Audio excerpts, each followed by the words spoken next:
반갑습니다. 이슈를 통해 경제를 보는 경제를 말하다 프로듀서 SM입니다. 2월 11일 드디어 갤럭시 S20과 갤럭시 폴드 신모델인 갤럭시 블룸이 공개됩니다. 상세 스펙들이 계속해서 유출이 되고 있는 상황인데요.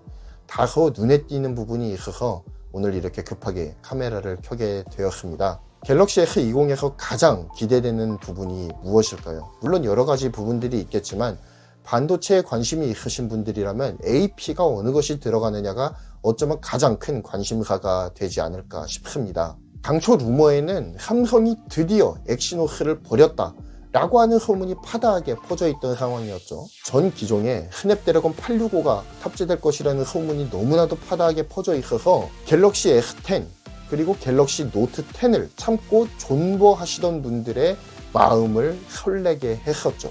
물론 저는 존버에 실패하고 말았지만 말입니다. 그런데 이번 유출 스펙에는 어쩌면 보이지 않았으면 했던 바로 그 이름이 또다시 등장합니다. 엑시노스 990. No, God! 아무리 칠라노 공정을 적용했다라고 하더라도, 아무리 NPU를 듀얼로 넣어서 성능을 획기적으로 높였다라고 하더라도 공개 당시 스펙에서 스냅드래곤 865에 비해 현저하게 떨어지는 성능으로 인해 실망감을 자아낼 수밖에 없었던 바로 그 이름 엑시노스 990이 다시 등장하게 된 것입니다. 이번 유출 스펙이 만약에 기정사실화된다라고 한다면 국내에 엑시노스 990을 탑재한 갤럭시 20이 출시될 가능성이 매우 높아 보입니다. 자, 그렇다면 여기에서 우리의 의문이 하나 생기죠. 왜 삼성은 앵렉이라고 불리는 얘 엑시노스를 포기하지 못하는 것일까? 매번 차기작을 내놓을 때마다 스냅드래곤보다 떨어지는 스펙으로 인해서 혹평에 혹평을 받으면서 엑스레기로 불리는 이 엑시노스를 포기 못하는 이유! 잠깐! 여기부터는 다분히 뇌피셜이 가득하오니 시청에 주의해 주시길 바랍니다. 지랄하고 자빠졌네. 첫째, 삼성이 엑시노스를 포기하지 못하는 이유는 삼성의 비메모리 비전 2030과 매우 관련이 깊다라고 생각이 듭니다. 현재 삼성은 비메모리 비전 2030을 주창하면서 향후 10년간 133조 원을 쏟아붓겠다고 이미 공언을 했죠. 그리고 지금도 쏟아붓고 있는 중입니다. 이 투자를 통해 삼성이 이루고자 하는 바는 분명하죠. 바로 비메모리 부문에서 10년 뒤에는 세계의 탑에 오르겠다라고 하는 포부를 밝혔지 않습니까? 아마도 이 목표의 달성을 위해서 중요한 것 중에 하나는 시장 점유율을 어느 정도 유지하면서 안정적으로 수익을 창출해낼 수 있는 캐시카우의 존재일 것입니다. 물론 삼성전자의 경우 D램 사업부가 든든하게 백업을 해주고 있기 때문에 캐시카우가 당장에 필요한 것은 아닐 수도 있어요.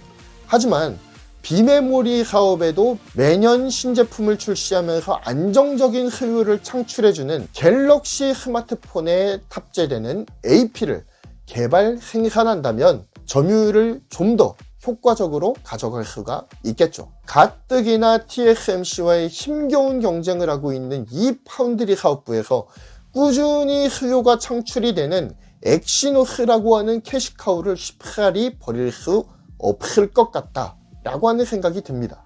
둘째, 기술 축적입니다. 사실 비메모리 사업의 핵심은 설계 능력에 있다고 하더라도 과언이 아닐 것입니다. 아무리 뛰어난 제조 능력이 있다고 하더라도, 아무리 뛰어난 공정 기술이 있다라고 하더라도 설계 능력 자체가 뒤떨어져 버리면 칩이 제 성능을 발휘하기가 어렵겠죠. 지금까지 엑시노스가 스냅드래곤에게 그야말로 쳐맞으면서 힘을 못 쓰고 있었던 이유가 무엇입니까?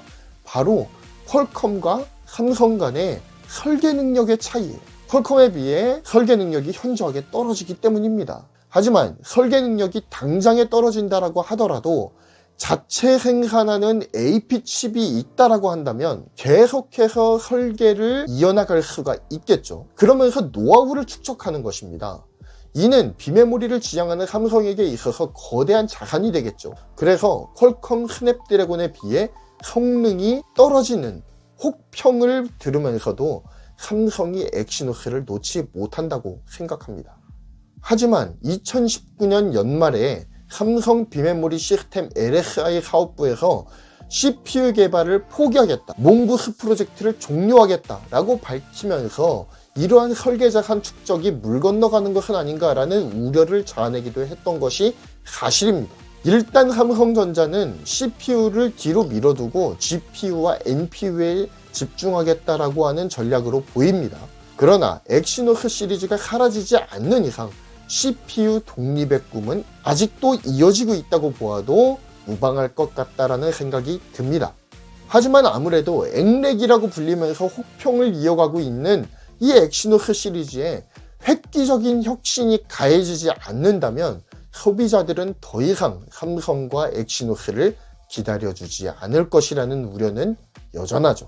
엑시노스가 앵렉기에서 탈출하길 그 누구보다 원하는 한 사람이 바로 저입니다. 하지만 긱벤치 점수에서부터 시작해서 스냅드래곤과 비교했을 때 성능 차이가 현저한 것은 너무나도 아쉽고 가슴이 아픈 부분이라고 말할 수가 있겠네요. 그래도 대한민국 유일의 AP인데 대한민국 AP의 자존심이 엑시노스 아니겠습니까? 그만큼 잘 나갔으면 좋겠어요. 그 바람이 있습니다. 삼성이 CPU를 잠시 뒤로 밀어두고 GPU와 NPU에 집중하는 것을 선택했습니다. 엑시노스 990은 이렇게 바뀐 삼성의 기조에 적용이 되는 첫 시도가 될 것으로 여겨집니다. 과연 그래픽과 인공지능에 집중하고 힘을 준 엑시노스 990은 우리에게 어떤 기대감을 안겨줄까요? 설마 기대감으로 시작했다가 또다시 역시나 실망감으로 바뀌어버리지는 않을지 정말 걱정이 되기도 하고 또 한편으로는 기대가 되기도 하는 하루가 오늘이 아닐까 싶습니다. 이상 경제를 말하다였습니다. 구독과 좋아요 그리고 알림 설정은 저에게 큰 힘이 됩니다. 좋은 컨텐츠로 보답하겠습니다. 감사합니다.